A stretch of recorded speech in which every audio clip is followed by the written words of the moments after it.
बोलिए मात अम्बा भवानी की जय। राज राजेश्वरी माँ दुर्गा भवानी की जय। भक्तों, माँ की महिमा अकथनीय है, अवर्णनीय है। वह प्रेम का वो सागर है जिसमें जितना ही गोता लगाओ उतना कम है। और इसीलिए हमारे मनीषियों ने कहा, उन्होंने कहा कि हमें सर्वप्रथम धन्यवाद देना चाहिए। किसको? उस माँ जननी को, उस माँ को जिसने हमें जन्म दिया, जिसके कारण आज हम इस संसार के भीतर आनंद का अनुभव कर रहे हैं।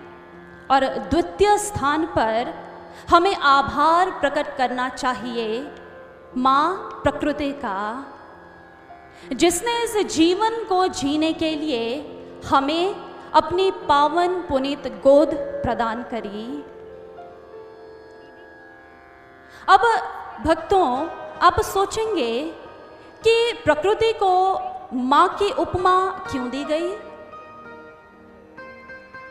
यह संबोधन हमारे ऋषियों ने, मनीषियों ने दिया।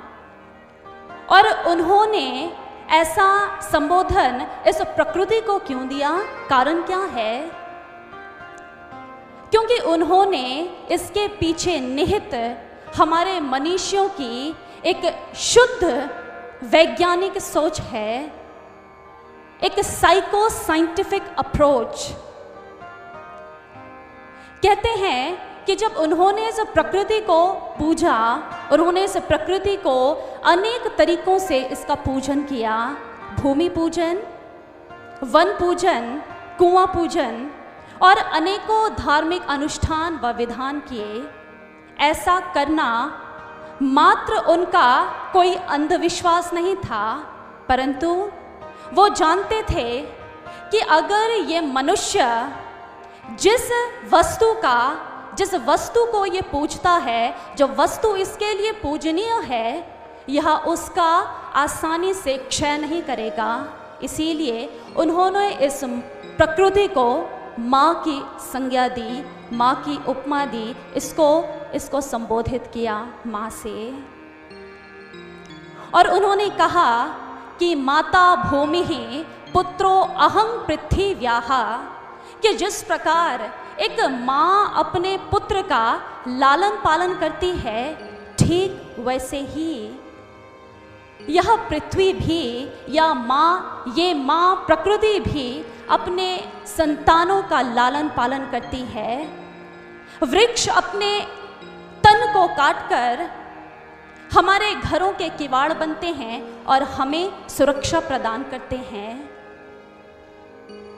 वहीं विभिन्न शाक फल हमारे शरीर को ऊर्जा प्रदान करते हैं और हमें परिपुष्ट बनाते हैं।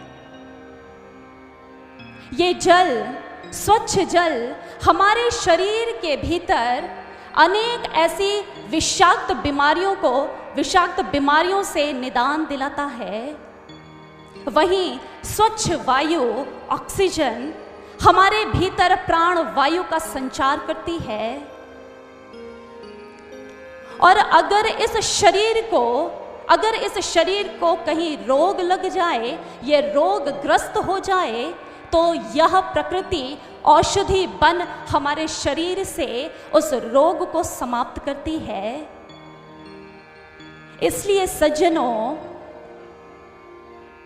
हमारे मनीषियों ने, हमारे ऋषियों ने इस प्रकृति को माँ की उपमा दी, माँ की संज्ञा दी। और पुनः इस माँ प्रकृति को वरदान दे, एक सुचारू ढंग से हम इस जीवन को जिएं और जीवन जीने की कला को प्राप्त करें।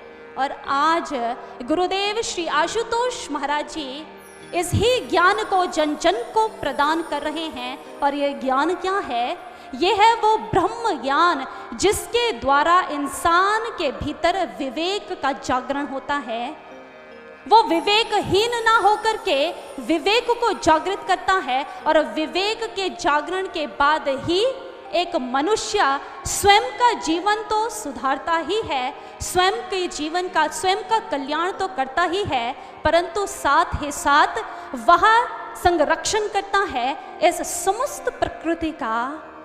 इसलिए सज्जनों, हमारे जीवन में भी ऐसे माँ की, ऐसे दुर्गा माँ की आवश्यकता है, ऐसे गुरु रूपी दुर्गा की आवश्यकता है, जो हमारे जीवन में हमें पुनः उन वेदों का पाठ कराए, पुनः उस ज्ञान से हमारे इस विवेकहीन हुई बुद्धि को विवेक प्रदान करे।